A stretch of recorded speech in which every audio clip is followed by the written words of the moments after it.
Hello and welcome to the 1916 Company Podcast. I'm Tim Masso here with Armand Johnston. Before we launch into this, I want you to know it's an interactive show, so forward your questions, comments, and topics to podcasts at the1916company.com. And by the way, we are going to take some requests today. We're starting with a request from Sigurd, who phoned in, or I suppose I should say he emailed in, with a request for a collection review. So it's a relatively compact collection, as I can see. He's got the 50 Fathoms 42.3, so he's got a 5010, and he's got a steel overseas self-winding of the third generation, and he's got a steel reference 5000 Vacheron Constantin Historique Corne de Vache. So he wants to know where he goes from here, and I think that the best thing to suggest is just something you don't already have. So you've got horlogerie. I think it would be nice to have a no-holds-barred beater. I think it'd be great to have a real tool watch in there. Now, of course, a dive watch is a tool watch, but I mean a Zinn. I mean something along the lines of a Fortis, something along the lines of a Damasco, something that's no-holds-barred. Honestly, I'd throw in a Tudor Pelagos 39 into that lineup as well. It might be a touch above, in terms of price point, what we were just discussing. But I totally echo Zinn. I was actually talking about a U50 this morning with one of our colleagues, and absolutely a dedicated beater. I also think that some of the Grand Seiko Spring Drive divers would be cool to own. Those are interesting watches. Those are fun on a lot of different levels. Also, it gives you a Japanese watch in the collection. And I want to say SBGA 231. Oh yeah, good pull. Titanium. Yeah, the titanium Spring Drive diver. There's also, I believe, the 229, which I think is steel, but I would go with the titanium one just because it's easier to wear a large watch in titanium. So now you're getting something that is Japanese, something that's more utilitarian, a unique technology in Spring Drive. You're getting something that is a bracelet diver, which is distinct from the strap diver you've got right here. And I think on every level, this is just a different dimension to add your collection. Now, you could very easily go out and say, well, look, what I really want is the 413 Cherry Blossom or maybe a 211 Snowflake. And that's all valid. Those are very different types of watches. Those aren't really like tool watches. But now you're getting that fascinating Zaratsu case finish. You're getting Grand Seiko dial diversity, which is always among the best in the industry in terms of colors and textures, designs and tropes.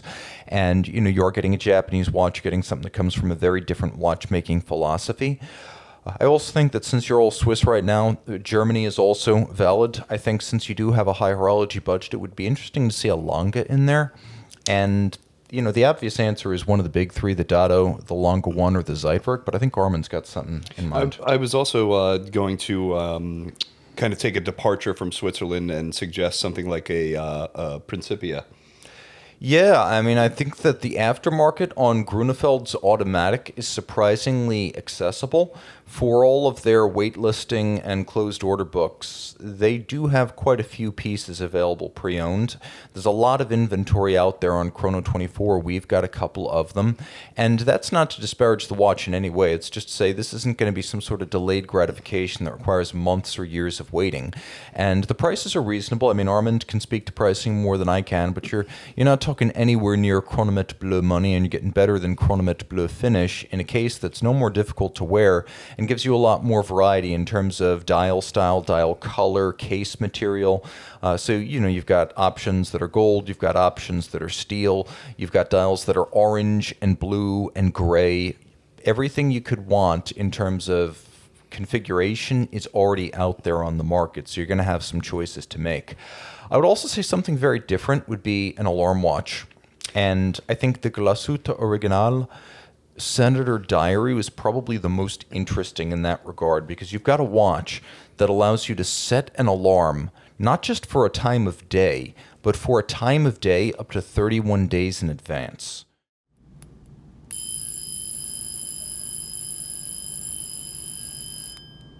So this is one of the most fascinating and complex alarms ever made, and to date, it's really the only one that works like this. So you can choose any one of 24 hours of the day up to 31 days in advance. If calendar changes are made on the watch, it will adjust the alarm accordingly. So you can get those in steel, and you can get them very accessibly for something that originally cost tens of thousands of dollars. I'm thinking somewhere between $10,000 and $13,000 is probably what it would cost to get one of these in steel. And it is a very accomplished caliber, not just for its alarm functions, but also for the decoration of the movement and the quality of the pieces. You know, I like the alarm idea a lot. It's a complication that's not often, seen in collections, where it's an impressive complication. It's a chiming complication. It's very cool. And, I think this opens up kind of another segment into a potential for this collector, and it's potentially vintage or neo-vintage as well, kind of in the alarm category, in which case, echoing Tim, I would probably do something like a JLC. You have reliable alarm caliber. It's not going to be quite as complicated as the Glashütte, but it'll kind of check a couple boxes in terms of a vintage and a complication that's not on the list currently.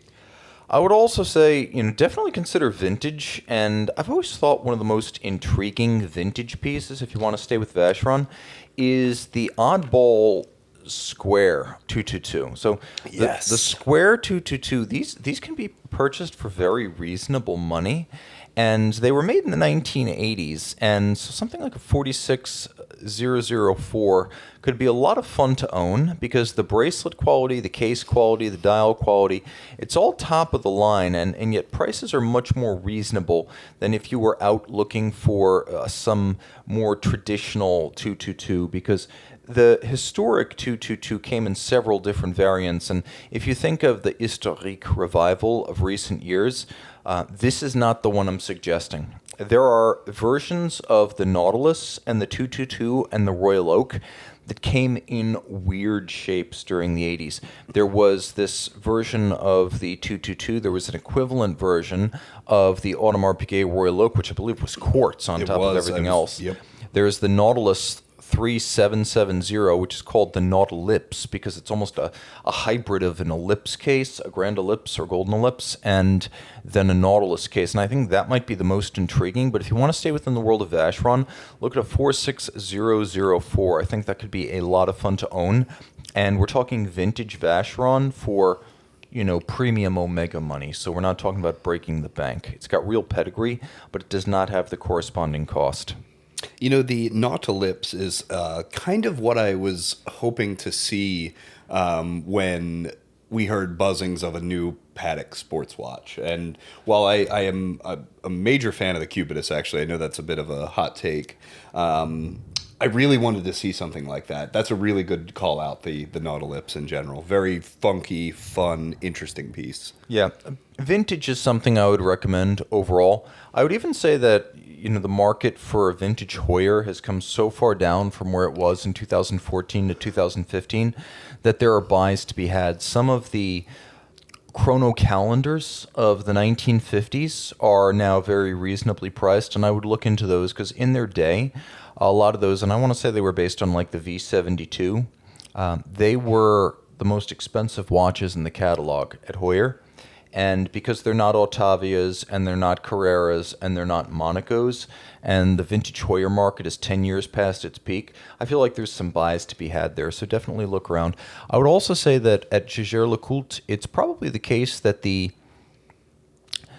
automatic chronometers of the 1960s are extremely reasonable. So if you want to go look at some of like the Geomatics, a lot of the Geomatics are both chronometers, which was rare for JLC at the time, and it was even more uncommon in the industry than it is today.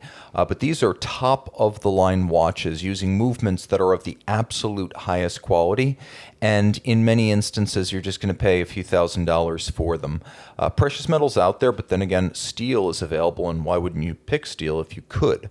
So JLC has begun to start curating these on their website. You know how they have sort of a living museum where you can buy vintage pieces? Well, they've started to buy these and restore them and post them. So I'm not going to say that the the bargains are running out, but definitely they've been discovered. Everyone knows about the Geophysic of 1958, but the Geomatics, which are automatic winding and also chronometers, are much less known. So there's some real opportunities there.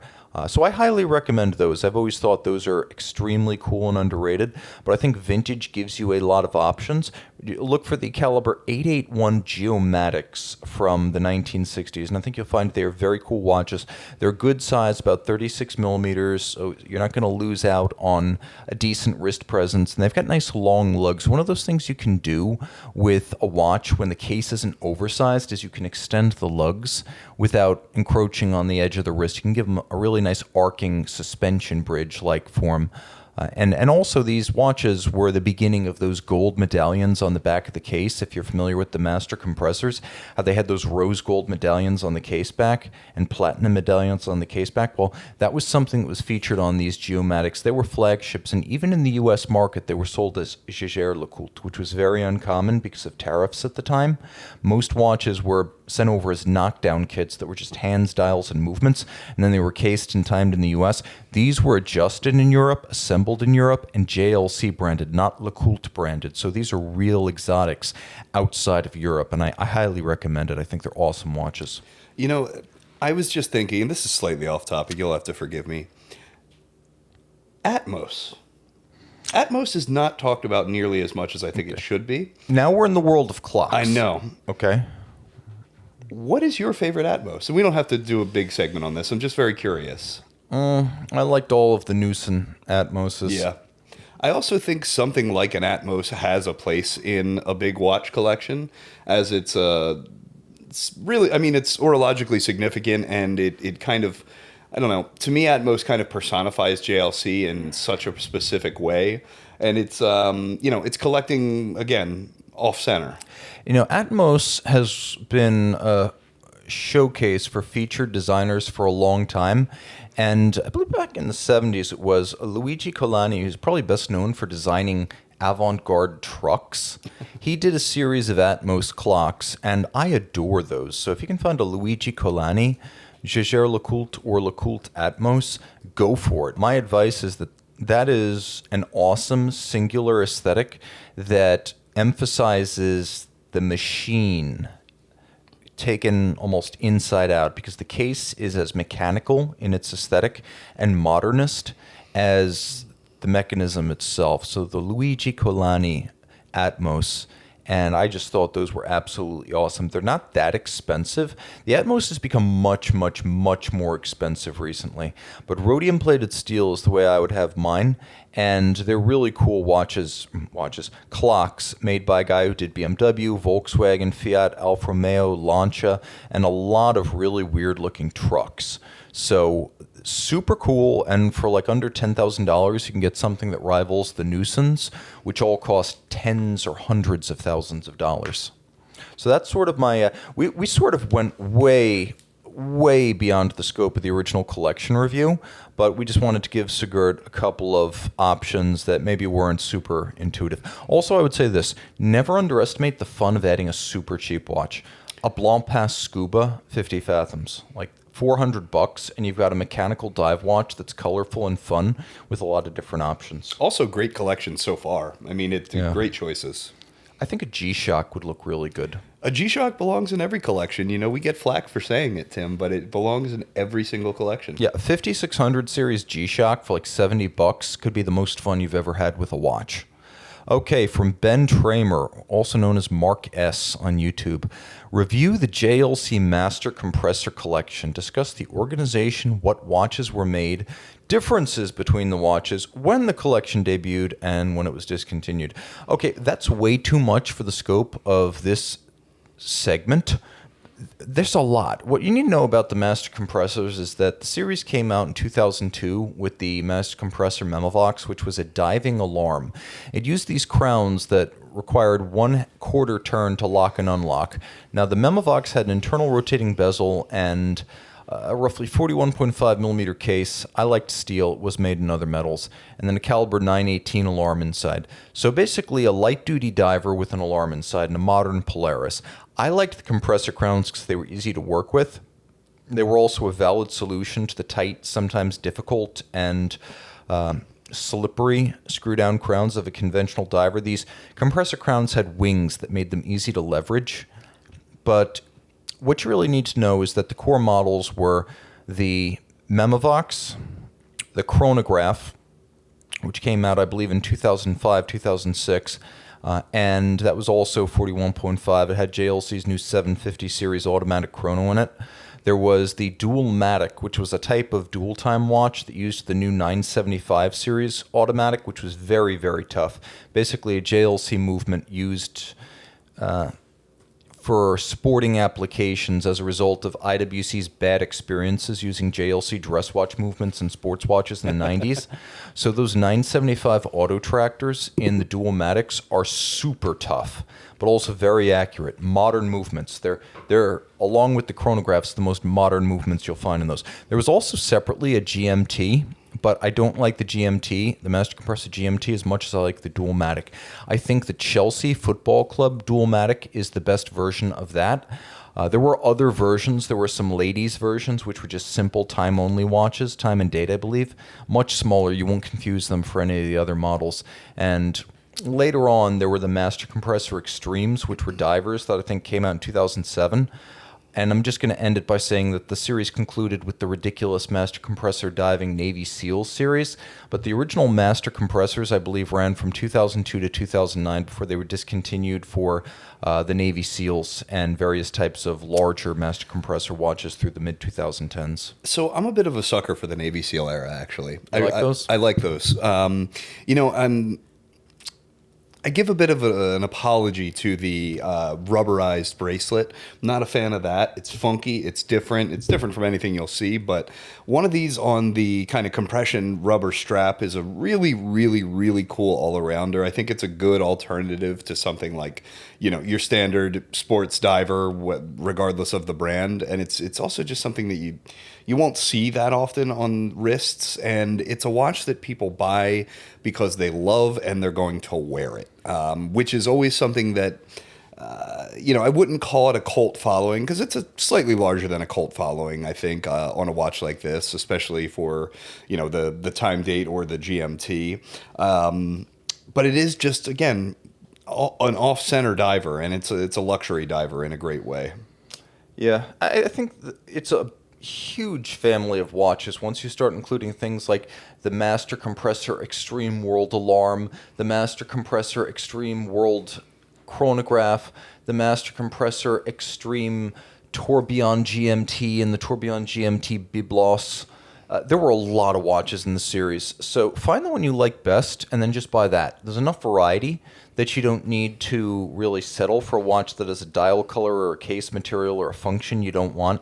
There's also the Master Compressor Geographic, which might be the most versatile all around for most people. It uses JLC's Geographic system, which is like a hybrid of a world time and a dual time.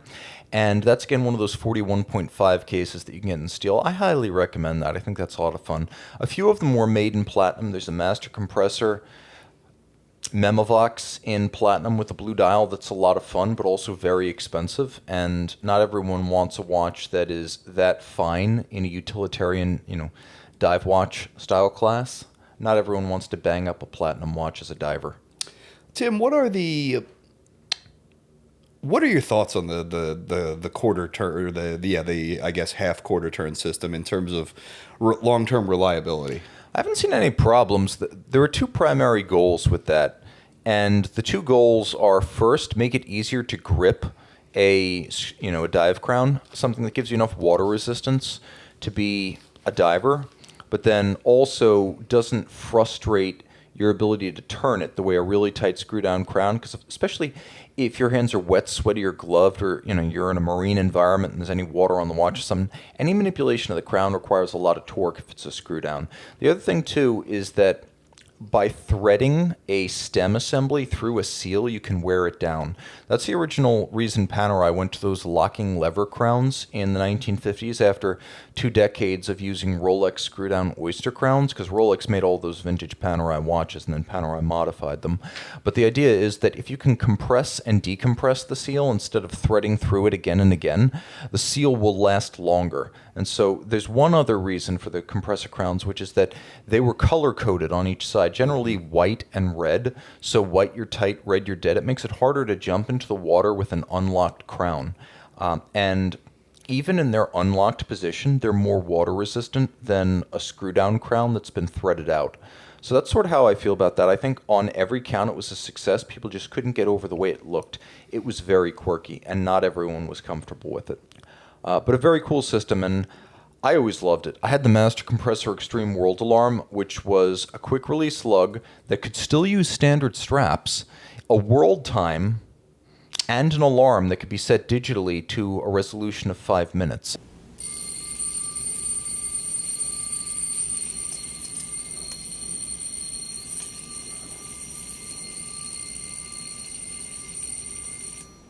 Was this your first JLC? That was. Thought so. Very shock resistant. It had an outer case in steel, an inner case in titanium, and then shock absorbers between them. It was a very cool watch. So if you've got the wrist for that, go for it.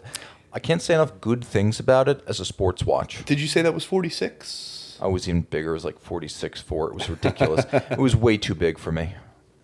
But a really cool watch, and one that gives you a couple of options, since there was also the Torno version and the Tides of Time, and I had the Tides of Time version. And then there was Emmanuel Coindre, who rode a kayak across 2 oceans, I believe.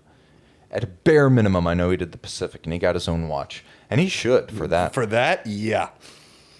Okay, so more questions. So that's from Mark. That was the Thank you, Mark. Yeah, I appreciate that, Mark. Mark is one of my most reliable participants on a social media basis. He is always there, and he'll let me know too if the show's not good. So he doesn't pull his punches, Mark. He does not, and I appreciate that. Mark out of Brooklyn. He's very tough.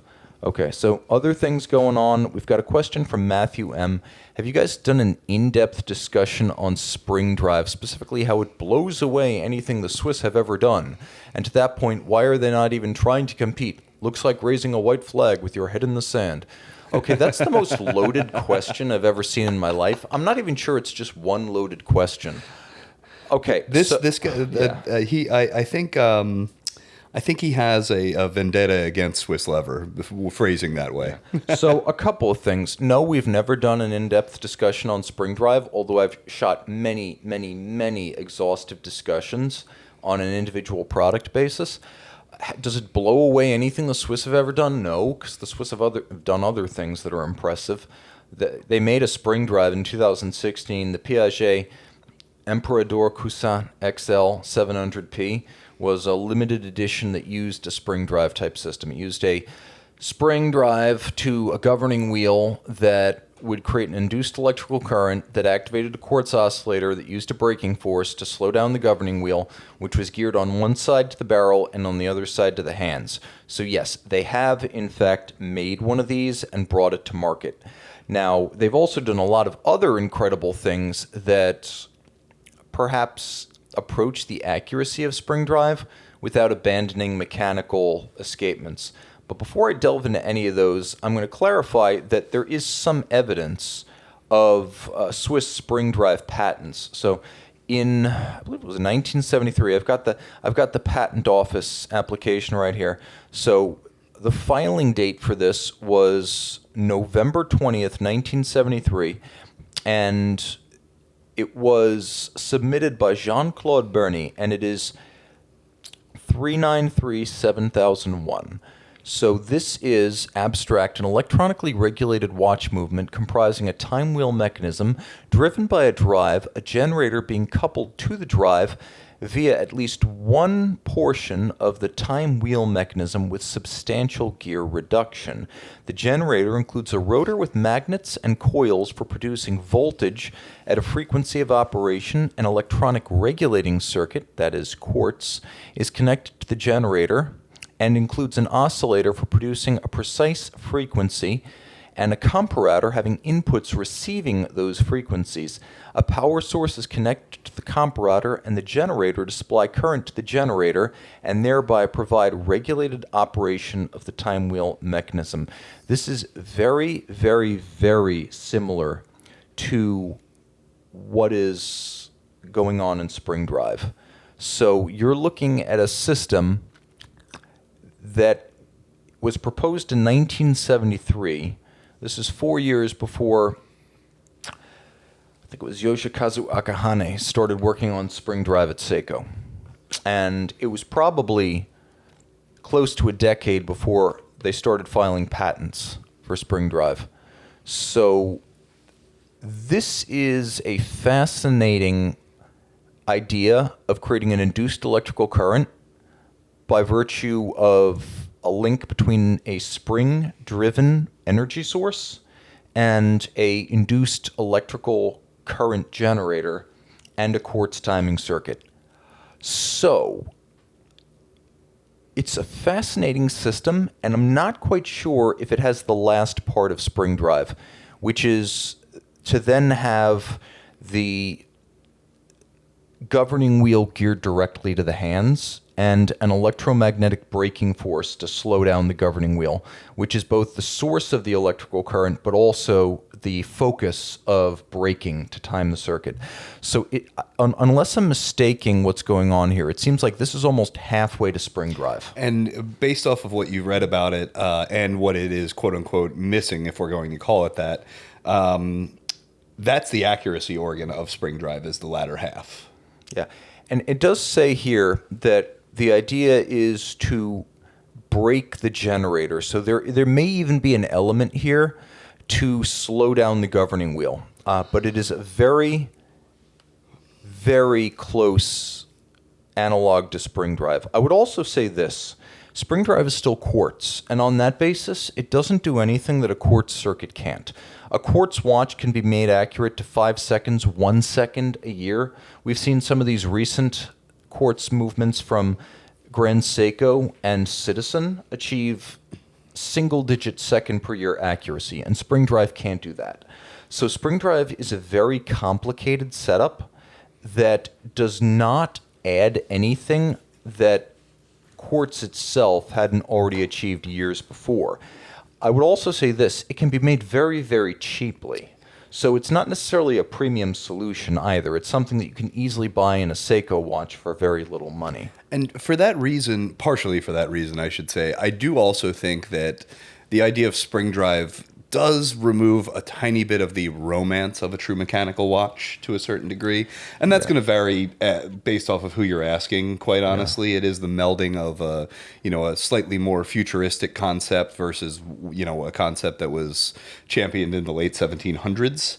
But I do feel like there's a little bit of inorganic mechanical nature in there. Yeah. Now, the thing, too, with Spring Drive is you're going to still have something that's accurate to, at best, 5 to 10 seconds per month.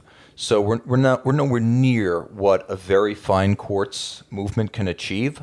So let's be clear-eyed about that. Now, the Swiss answer would be that they want to pursue some sort of mechanical oscillator that uses monoblock, high-frequency, low-amplitude timing rather than electronics. So the Sunfine technology by Vaucher Manufacture, the Dayfi Inventor technology from Zenith, and also, frankly, the Freak Next from Ulysse Nardin, as well as the monolithic manufacture from Frédéric Constant, and the still theoretical, but make no mistake, still advancing Debetune Resonique, all use the idea of a mechanical oscillator that is very high frequency, think hundreds of thousands of vibrations per hour, but amplitude that might only be like 3 to 12 degrees instead of the usual 280 to 320 of a balance.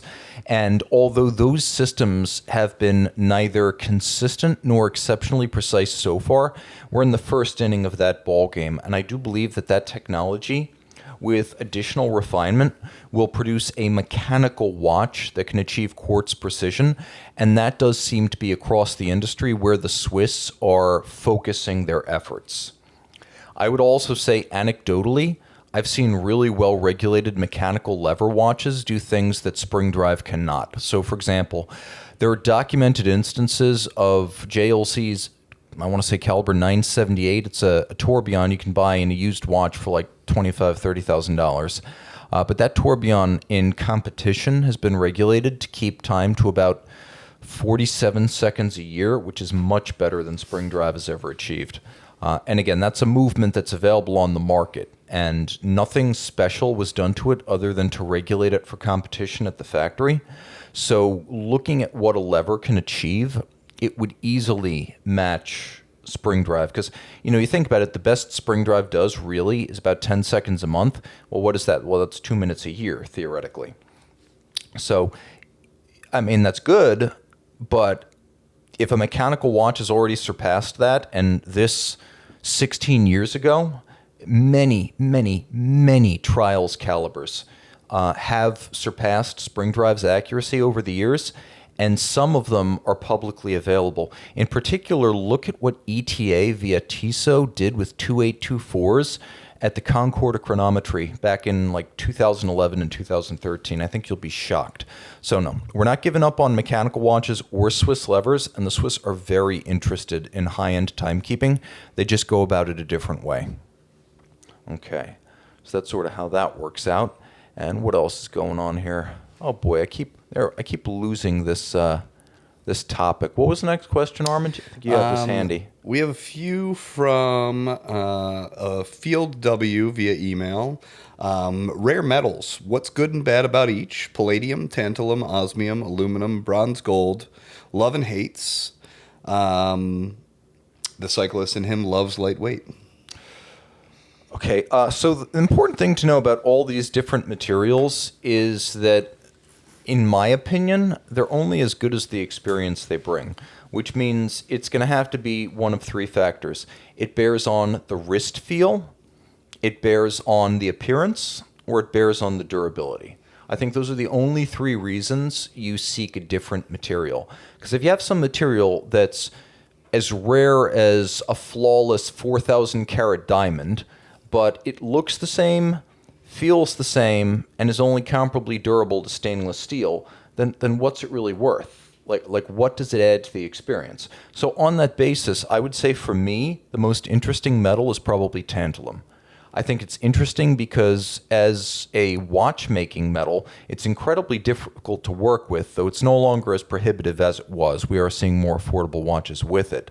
But it gives you a wrist feel that is equivalent to gold. Now, because gold used on watches is almost always 18 karat, watchmaking grade tantalum is heavier than watchmaking grade gold by a small matter. And I love the blue tone of it. I can't think of any other metal that's naturally that color. Now, you can fire metal and get blue. Everything from like a gunsmith's smoky dark blue to, a bright blue on a de Bethune dial, but not naturally. That's an oxide layer. Tantalum is a blue metal, and it's crazy for me to look at it. The rarity, the challenge of making it, working with it, and the feel on the wrist make it my favorite metal if we're talking about unusual metals. When it's finished well, it looks like liquid. It almost feels like liquid on the wrist. It's very svelte. It's very a soft material in terms of the texture. And you're right, Tim. There's nothing that has that blue tone, because depending on the lighting, it can also be a very gunmetally gray in a great presentation. I think we were recently somewhat recently talking about the jade dial Moser Perpetual that is in tantalum. Yes. And that provides such a nice contrast from the lightness of the jade dial to this kind of dark bluish gray case of the tantalum. It's so cool. I think tantalum's my favorite of that pick as well. I would say this about palladium. So I have the question now. The emails keep disappearing because I have such a busy desktop. But Field W asked, what's good and bad about each? And he includes palladium on that list. I'm going to say what's good about palladium is that it is as white as platinum. and you get a unusual hallmarked precious metal. It is a precious metal, palladium, PD 950, so it's the same purity as platinum, and it's also the same whiteness as platinum. So unlike, say, white gold, which even in gray gold form is actually a much darker, warmer tone, palladium is that super bright white all the way through. I would say it's almost like platinum for a slightly sub-gold budget, because you see it on watches that are not super exotic or expensive, like the Ulysse Nardin Macho Palladium, for example. It was also offered briefly as a case option on the Vacheron Constantin Quai de Lille, and Arnold & Son works with it from time to time. The UTT, the ultra-thin tourbillon escapement, was available in PD 950. There are others, but the main argument in its favor is that it's kind of cool because it's unusual. It's still a precious metal. It's as white as platinum, but again, you're looking at sort of like a sub-gold budget to get it on your wrist. In terms of osmium, we see so little of it, mostly as a dial. There's also a great legacy machine in palladium, which I actually forgot about.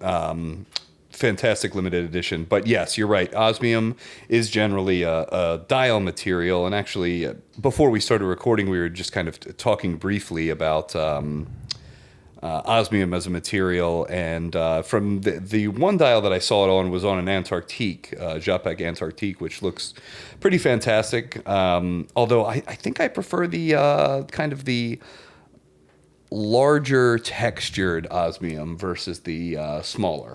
Yeah, it's definitely something that looks more interesting when it has like a rock candy-like texture to it.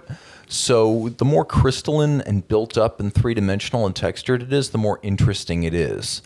So that is very cool, and we like it just fine. But at the end of the day, osmium is the least interesting material on that list just because it's mostly dials, and it's only got one dimension. It's purely aesthetic. It's not going to deal with those other things that I discussed, like wrist feel and durability. Now, in terms of aluminum, interesting question, because we don't see it all that often. The most famous aluminum watch, probably the FP Journe line Sports from 2011 to 2014, although famously Bulgari jumped into the aluminum segment back in 1998. That wasn't the first aluminum watch, but that was probably the first series aluminum watch, and it's the oldest one you'll see in general circulation. There are more modern aluminum watches that use a combination of an aluminum case core with a ceramized cover. So you have like a ceramized layer on the outside of an aluminum case, and I think Zenith's done a few along those lines. Aluminum is very, very light. It's very, very light, and it's going to give you a wrist feel equivalent to a toy. It's also surprisingly hard for its weight. So it has good mechanical qualities for wear. The problem is it has a tendency to pit, and it degrades very quickly if it's not protected by some sort of like a hard coating, like a hard anodized coating. Not necessarily ceramizing the outside, but the kind of hard coating like clear anodizing that you see on titanium to prevent it from forming an oxide layer. So aluminum can be very, very light, but also vulnerable if it's not made well. And because of that, you have to be really careful about refinishing an aluminum watch, because there might be some sort of anodized layer on the outside that you're not aware of and your refinisher might not be aware of, and that will not be restored when the time comes to refinish the watch. It's going to be buffed right off without even knowing it, and then your case is going to fog up and you're going to be like, what happened? But yeah, in the Air Force back in like the 50s and 60s, when they had bare aluminum airframes on jets, they had to polish and buff those all the time to keep them shiny, because oxides form very quickly on aluminum. The whole idea is that an aluminum oxide layer will prevent further corrosion through the metal. So a surface layer forms as it does with titanium, and that prevents any further corrosion through the metal. It just doesn't look great. So that's sort of where I stand on aluminum, where we stand on aluminum. Other things that you bring up, bronze gold.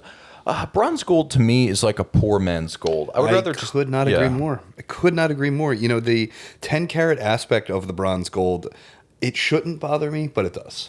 Yeah, so anyway, bronze gold seems to have resurfaced in recent years via Omega. And I believe these are 37.5% gold.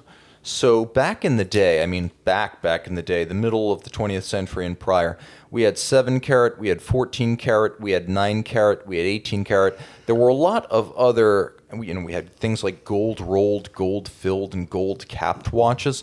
We don't have anything like that level of diversity of precious metal anymore, largely because if you want bronze, it makes sense to focus on pure bronze, which has a lot of agreeable qualities, including the fact that it will patina, that it is fairly hard, that it's a different aesthetic, particularly on watches that have a nautical heritage like the Panerai Bronzos. That's a really cool look. And if you want to slow down the oxidation, you can put in secondaries like aluminum that will, a la Tudor, reduce the reactivity of the case so it doesn't look like a piece of the Titanic on your wrist. That's a separate story. But it won't turn into like a green calcareous booger, if you get what I'm saying. I don't like bronze gold. I like gold. I like bronze. I don't think you should mix them. And I would even go a step further and say, the kind of vintage era of 14 karat is still better than 10 karat, than bronze gold. But I mean, ultimately 18 karat all day. Yeah, it's rare to see a watch that's not 18 karat. Today, I think one notable example would be like the Charles Frodsham double impulse chronometer. That's 22 karat gold. But you don't see many others like that. It's just unusual. The magic gold from Hublot would be the one exception for me, because it does look like bronze. Still 18 karat, though. It is still 18 karat, and it's still hallmarked, and allegedly it can still be separated, so you could still theoretically melt it down. Oh, that's interesting. Mm-hmm. It's a matrix of 24 karat gold and ceramic. I really like magic gold. I think it has a really cool tone. I think that the fact that it's media blast finish only, that it's got this sort of gray yellow tone to it, it really doesn't look like gold. It feels like gold, but it doesn't look like gold, and it does not scratch. That's the advantage. Now, it can't be high polished? I've never seen it polished. My understanding is that it's a media blast surface, and as a result of that, it's always going to be sort of a matte finish. So media blasting is different because unlike conventional finishing, it doesn't create a lot of heat. And I don't think they want to apply a lot of heat to this matrix of ceramic and 24 karat gold. Very, very fair point. So I think that's why it is media blast. And it's just gorgeous. I love it. It's the only kind of 18 karat gold that I really, really like and would like to wear. Okay, so other questions. We got best watch tourism. Who should we travel to visit? I would say your bang for the buck would be, first of all, Geneva, because even the watch brands not based out of Geneva have a strong boutique and retail presence there. I would say go during Watches and Wonders or Geneva Watch Days. Geneva Watch Days is in the late summer. It's dispersed. It's not in one place. It's broken down over lounges and hotel ballrooms and boutiques around the city. It's very customer-centric. And then Watches and Wonders is very customer-centric, or at least more than Baselworld and SIHH were. You'll see a lot of cool stuff there during the show. I think in Geneva specifically, a major, for lack of a better word, mecca would be the Patek Philippe Museum. It is 4 floors of absolute wonder and things that you will never see again. Yeah, it's true. Absolutely. But you have to have tickets. So yes. Remember that. So when you go to Watches and Wonders, go down to Rue de Rhône in the old city of Geneva, and up and down, it's like the Champs-Élysées of watches. You will be blown away. You will be tired of tourbillons by the end of that day. And you will see everything. F.P. Journe's factory is like a 10-minute hike from there. That's where his restaurant is. A lot of high-end retailers, a lot of factory presence. Rue de Rhône in Geneva, and then head over to Watches and Wonders. I would also say, from a consumer standpoint, it's hard to see more in one place with more accessibility than at Dubai Watch Week. Yeah, I would totally agree with that. You go there, and you walk right in. You're talking to Stephen Forsey. You're talking to the CEOs of Moser and Chapek, Ludovic Ballois himself. I met both the owners of Charles Frodsham there, and I think in terms of getting the most access as a guy who's not media or a dealer, Dubai Watch Week is the place to go. And they're all in one super crowded hall, so you can see them all in one day if you really want to. I think that's probably the best bang for your buck, since if you're coming out of Asia or you're coming out of Europe, that's an easy trip. For the United States, Watch Time New York in October. Definitely. I got to meet Jaeger-LeCoultre at Watch Time New York 2 years ago now, and he was wearing the Deep Space Resonance that William Shatner wore on a Blue Origin flight, and I got to handle that, and I was blown away, and it was just so cool. I would also say Glashütte. There's a lot of watchmaking going on there. You've got Moritz Grossman, you've got Müller Glashütte, you've got Glashütte Original, you've got Alongo und Söhne, and you're not so far from Dresden that you couldn't go visit Lang und Heine and Marco Lang. There's a lot of watchmaking, and there's also a lot of component making. There's the watchmaking school. There's a couple of museums. I think if you're going to Germany, that'd be the place to go. If you're not going to Switzerland itself, Glashütte would be the place. There are watch shows dedicated to smaller constructors in England that are worth looking into. There's Wind Up in New York if you're into sort of like microbrand type stuff.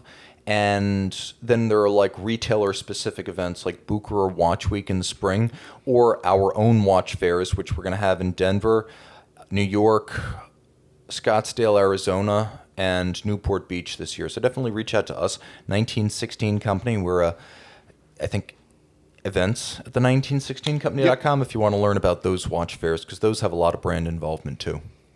Okay, so thoughts on the high-end micros. Ming, Orage, Kudoka, Habring. I would say Francisco Ronzon, F. Ronzon timepieces. He's a Mexican watchmaker based out of Canada, and he is the only guy. He's making very few watches, maybe even single digits per year, but he makes these beautiful digital time display timepieces that are extremely bespoke, extremely modest in their branding. You can barely even tell who makes them, except by the distinctive design. Definitely check out F. Ronzon watches, because I think that's a high-end independent that has no advertising and brooks no time for promotions, and yet has a full book of business and will do a lot of customization. I think Sartori Biard is always attractive with Armand Biard over in France. I think the SB04E, which is now 100 meters water resistant and La Joux powered and I believe 38 millimeters, with all the different dial options he offers, you have the ability to almost customize your watch to the last detail and make it completely unique. So I really like that, and the price point's reasonable. Garrick out of England is harder and harder to get a hold of. They still have the S7, which is their most, I think, accessible watch at this point, but they've culled most of their accessible pieces to focus on the higher end because their waiting list had sprawled to years. Still, David Brailsford is a great guy, and the brand is straight up. There's real integrity in what they make. They're making as much of the watch as they possibly can in England, and they're doing it almost entirely by word of mouth. In general, any independent brand that is booked solid despite a total lack of advertising is worth your time. I would also just love to throw Jay and Shapiro into the mix. I love everything that he does. And you know what? I think we've talked here and there. I like Weiss a lot too, from an American standpoint. If he'll sell you a watch, Dewey Vicknair of Pennsylvania, he's mostly a gunsmith, but he also makes watches on a very, very low volume basis. He is new to the watchmaking space, but he's a veteran in gunsmithing, so he's not new to micromechanics. He's doing some incredible things, and whether he's willing to sell you a watch or not, it's definitely worth getting in touch with him, because I think he's one to know for the future. And it's not uncommon for people to come from other trades and enter watchmaking. Jiro Katayama of Atsuka Low-Tech was an industrial designer, so was Armand Biard of Sartori Biard. Ludovic Ballois was an aircraft and power plant mechanic before he got a full-time gig working on complications and watchmaking. And, obviously Dewey Vicknair comes from gunsmithing, which is probably more closely related than some of those other trades, but it's definitely worth looking into. And I think Thomas Engel, I think a German chemist who became a watchmaker. But they all come from different places. Obviously, Dan Spitz was a guitarist for Anthrax. So, yeah, definitely check that out. I think J.N. Shapiro has been discovered. I think he's known, but his stuff is great. I'm just saying, you also need to look at Keaton Myrick. You also need to maybe buy a restored watch from Jacob Curtis, because he mostly does restorations. That's pretty much it. And I've always thought that Eva Loiba's stuff is very interesting, but she makes watches on a very low volume basis. They're fantastic. Really cool stuff. And hey, check to see if you can find a Baudelaire Ivresse, because I think that was David Candeau's masterpiece. He's a controversial guy, but he got that one right. In terms of pure customer service and customer experience, I think you want to stick with something a little bit more mainstream. That's why Sartori, Biard, or Garrick are really high on my list. And I would also say if you can get on the list for something from the MAD collection, not MB&F, but the MB&F MAD collection, MAD 1, MAD 2, I think that's a great experience because it gets you in with Max without spending, luxury car money. It's a lot of fun too. It's a very wearable, Microbrand-esque type of timepiece. Both of them are actually. I'm a bigger fan of the MAD 1 S, of course, in purple, but the MAD 2 is funky if you're into green and orange. And my friend Yan recently showed me a watch by Carlo Lasch out of Germany, and C. Lasch watch is really nice. Almost like a sort of composite of early Stefan Kadoka when he was a bit more extravagant and out there and focused on decoration and skeletonization, and maybe a little bit of Felipe Pikulik too in his choice of movements and architectures. So if you take like early Stefan Kadoka and combine it with Felipe Pikulik, I think you get really, really cool Carlo Lasch watches. I would also say GOS, Gustafsson and Sjögren, if you want a Scandinavian watch made with a very different sensibility, right down to salmon leather straps, you're going to get a Schwarz Etienne movement, which means it's top of the line in that regard. And I just thought that was a really, really cool brand that flies under the radar. People who own them love them. I would also say there's a Linda Verdelin comeback in the offing. So given how little you can spend to pick up some of their older watches, I think they're outstanding pieces. I think it's a great combination of Swiss manufacture and Danish design with top-of-the-line ergonomics. So older Linda Verdelin pieces like the 3-timer, the Octopus Moonlight, if you want to spend a bit more money, the tattoos, the fully engraved watches, and some of the Sven Anderson collaborations. Older Linda Verdelin, so cool. Yeah, no, the tattoos are a lot of fun, and the cases are very cool. They're kind of Royal Oak adjacent. They're kind of Big Bang adjacent to a certain degree, but they are at the very same time their own design. So I really, really like that. Okay, so I think we've just about covered all of the topics you guys submitted. Did we miss anything, Armand? I usually gloss over something. No, that was pretty much everything. Okay, so once more, this is an interactive experience, and we finally proved it. So send your show topics, questions, and comments to podcasts@the1916company.com. Until then, I'm Tim, he's Armand. Time out.